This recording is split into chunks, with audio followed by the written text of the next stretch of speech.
অধ্যাপক জামাল উদ্দিন বাংলাদেশের একজন প্রথিতযশা শিক্ষাবিদ, ঢাকা বিশ্ববিদ্যালয়ের সমাজবিজ্ঞানের অধ্যাপক এবং মুক্তিযুদ্ধ মঞ্চের প্রতিষ্ঠাতা।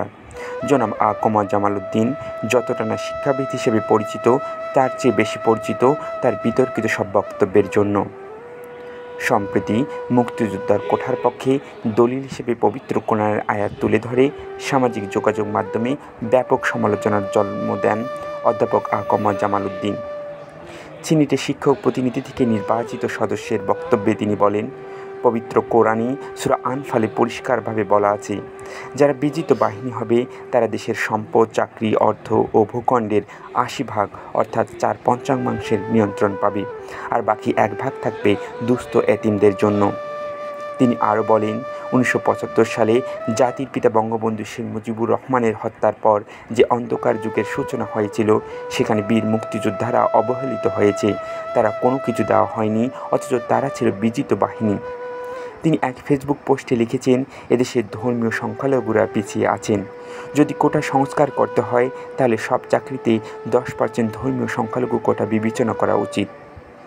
চলমান কোটা বিরোধী আন্দোলনে যুক্ত হওয়ার দায়ে নিজ বিভাগের এক শিক্ষার্থীকে বিভাগের ডিবেটিং ক্লাবের সাধারণ সম্পাদকের পদ থেকে বহিষ্কার করে মামলার হুমকি দিয়েছেন বিতর্কিত এই অধ্যাপক।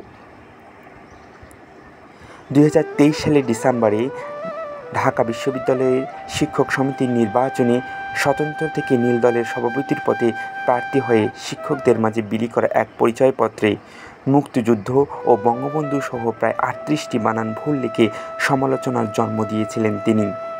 এর আগে ২০২৩ সালের ২২শে মে প্রধানমন্ত্রী শেখ হাসিনাকে হত্যার হুমকির প্রতিবাদে ঢাকা বিশ্ববিদ্যালয়ের শিক্ষক সমিতি আয়োজিত এক মানববন্ধনে নির্বাচন ছাড়াই তৎকালীন সংসদ ও সরকারের মেয়াদ আরও 5 বছর বাড়ানোর প্রস্তাব জানান প্রফেসর জামাল উদ্দিন।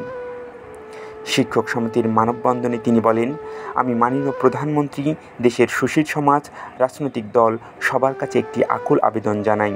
আগামী 6 মাসের পরে জাতীয় নির্বাচনের বাধ্যবাধকতা আছে, কিন্তু আমি মনে করি এই যে প্রাকৃতিক দুর্যোগ, করোনা দুর্যোগ, এই কারণে জাতীয় নির্বাচন অনুষ্ঠিত হওয়ার কোনো কারণ নেই, কোনো ধরনের দরকারও নেই।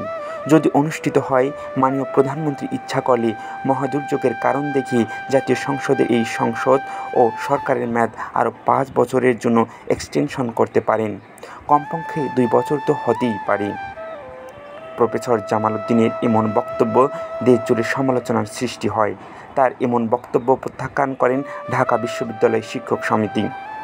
এমন প্রস্তাবকে উদ্ভট আখ্যা দিয়ে বিশ্ববিদ্যালয়ের আইন বিভাগের প্রফেসর আসিফ নজরুল গণমাধ্যমকে বলেন, সংবিধানের 123 নং অনুচ্ছেদ রয়েছে, কোনো দুর্বিপাকের কারণে ইলেকশন না করতে পারলে পরবর্তী 90 দিনের মধ্যে তা করতে হবে। এটা ছাড়া আর কোনো বিধান নেই। কাজে এমন বক্তব্য কোনোভাবে সংবিধান সমর্থন করেন না।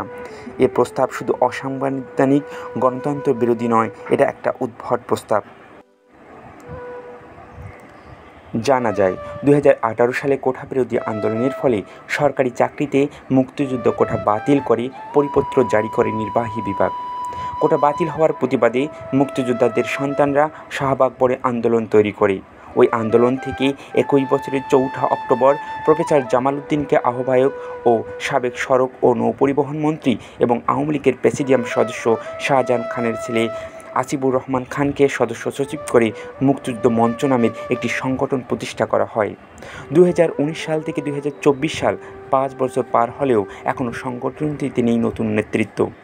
বিভিন্ন সময় নানা উদ্ভট দাবি নিয়ে রাজপথে হাজির হতে দেখা যায় তাদের। বর্তমান কোটা বিরোধী আন্দোলনেও শিক্ষার্থীদের দাবি উপেক্ষা করে কোটার পক্ষে মানববন্ধন করে সংগঠনটি। মানববন্ধনে আন্দোলনকারী শিক্ষার্থীদের আইনের আওতায় এনে কঠোর শাস্তি নিশ্চিতের দাবি জানান তারা।